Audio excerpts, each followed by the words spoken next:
church is made of a group of people that's messed up trying to get it together. They don't go folk out of the church when they're trying to get fixed in church. He says, leave them alone. You got to understand that God's plan is to get you where you are. God's plan is to begin to do his work while you're in the situation you're in. If you can fix yourself, then we don't need Christ. So in church, anything is subject to happen. And you got to be big enough to understand that, hey, if God is going to work on them, they need to hear a word.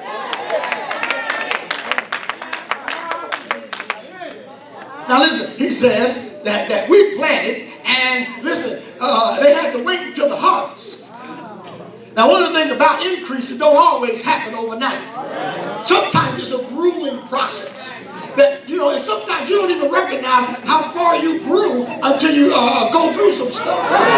Amen. I got some witnesses here that can say, man, if that would have happened before I got saved, ain't no doubt I'd have dropped you. I'm talking to honest people. I ain't talking about people who just, well, you know, praise it or no. I'm talking about when you're saved and still say, listen, I ain't forget how to slip. I ain't forget how to roll with a punch. I ain't forget how to throw the combination. Listen, at the end of the day, if you push the wrong buttons, I'm talking about when you were like that. And now when folk began to push those buttons, you don't respond the way that you... That's not to say you don't think it, but you make sure that you keep yourself under control. Is there anybody here that ever thought in your mind, you better be glad that I'm saved? Boy, if I step back where I came from, you'll be in some trouble.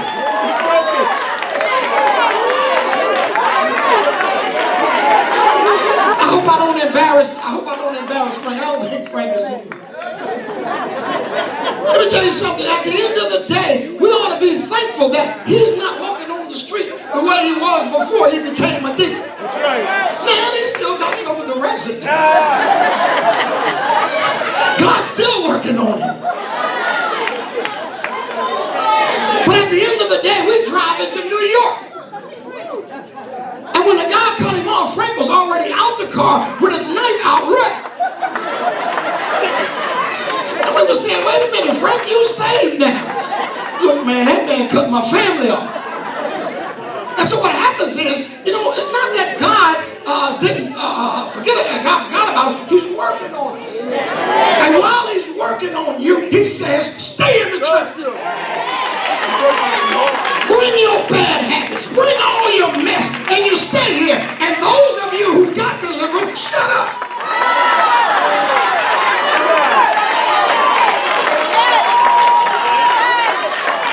Always talking about where a person should be.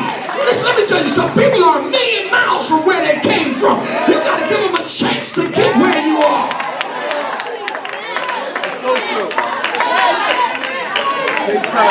So he says, not only was it the right ground, he says, but the enemy now has planted something out of the sight of the men. And nobody ever picked up on what the enemy's done. Let me tell you something, how clever he is. He worked with your mind while you worship. I'll give you a prime example. If somebody worships too long, it's the devil who tells you, you know, they need to sit down. But you don't know where they came from. You don't know when they leave here, they don't have the place you have to go and rest and relax. Now somebody leave the church and go to Beirut. Somebody's going to leave the church and go into the midst of confusion, and what they're doing is praising God because they're getting ready for the battle that they have to go back to. Here come the saved folk, and you know, it don't take all that. Mind your business. Mind your business. You don't know. I can't even sleep at night. Some folk will tell you, demons are attacking my mind every time I turn, but when I get in the house of the Lord, I don't know what it is, but it's something about when I get in the house of the Lord, things begin to calm. That's why when everybody else leaves, I stay. That's why I gotta get all I can because it's for my mindset.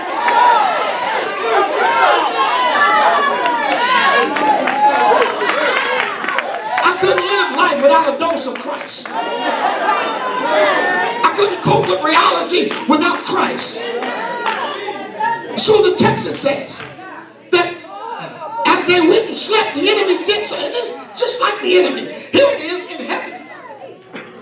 In heaven, you had all of the angelic assembly. And Satan did not make his move public. Satan did not go to the angels in front of those he knew was not going to go along. They weren't there going before Michael. He wouldn't go before Gabriel. But he did things in secret. And he was able to get 1/3 of the angels. And they didn't even understand the influence he had until it was too late. You haven't learned that angels are unredeemable. They cannot be reborn. They don't get a second chance. How many of us is on our, we don't even know how many chances. People tell that lie and say, God is a God of a second chance. No, he ain't. God is a God of many chances. Because my chances and your chances should have run out a long time ago.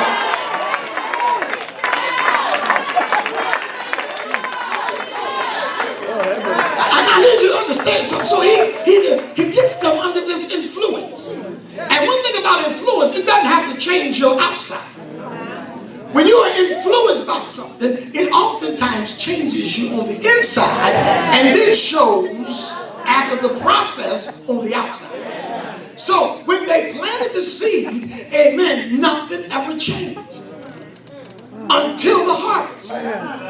Now what was the problem was that this weed, which is called darnel, and what it is poisonous. Now there are some poisons you can touch. That's right. Then there are other poisons you can't. Amen. At one time, I remember the mail at the post office, they were sending some kind of anthrax. And what happens is if you touch it, it gets into your system and you'll die. But strychnine, you have to digest. Different kinds of poisons. That's why so many of us are still around, because the poison you hang with may not be so toxic. Come on, sir! You might have that kind of poison that kill you slow. And you never see the effects of it. They had on TV once, there was a lady, her husband kept getting on her nerves. She started mixing antifreeze with this food. And what happened over a period of time, it started breaking him down. And what happens is, many of us don't see that the friendships and the connections that we have are breaking us down. Until it's too late. Make it plain. And when it's too late, your insides are corrupt. Make it plain, sir. And you've now sacrificed all of the nourishment that God put around you, because nourishment don't always taste good. Amen. People that are designed to help you sometimes get up in your face and say, "No, it ain't gonna miss you." That don't mean that they're an enemy. That means that, hey, they're looking out for you. Because if at the end of time you find out that you've been hanging with the wrong poison. Now, poison ivy, you can get covered. Get you some Benadryl, whatever you rub on your skin. But you ain't surviving from some kinds of poison, because some people's poisons are the venom is bitter.